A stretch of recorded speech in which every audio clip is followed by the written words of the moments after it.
आणि यानंतर आणखी एक महत्त्वाची अपडेट आहे। काँग्रेसला राज्यसभेच्या 10 जागा मिळण्याची शक्यता वर्तवली जाते। हिमाचल प्रदेशमधून सोनिया गांधी आणि प्रियंका गांधी यांचं नाव चर्चेत आहे, तर मध्य प्रदेशमधून अजय माकन आणि अरुण यादव यांच्या नावाची चर्चा सध्या जोर धरताना दिसते।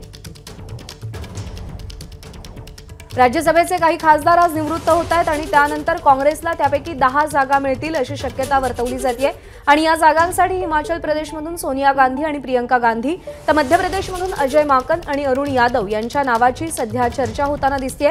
तर महाराष्ट्रातून पवन खेडा यांना उमेदवारी मिळेल असाही अंदाज वर्तवला जातोय।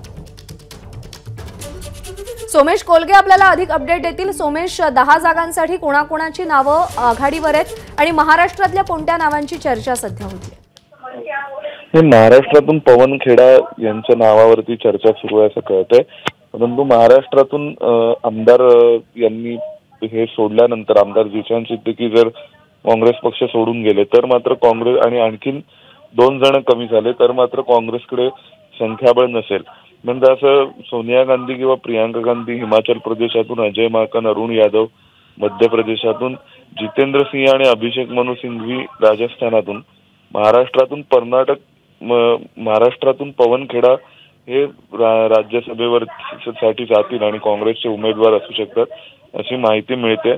त्यामुळे एकूण 44 आमदारांचा सर्वसाधारणपणे कोटा असेल एका खासदाराला निवडून येण्यासाठी।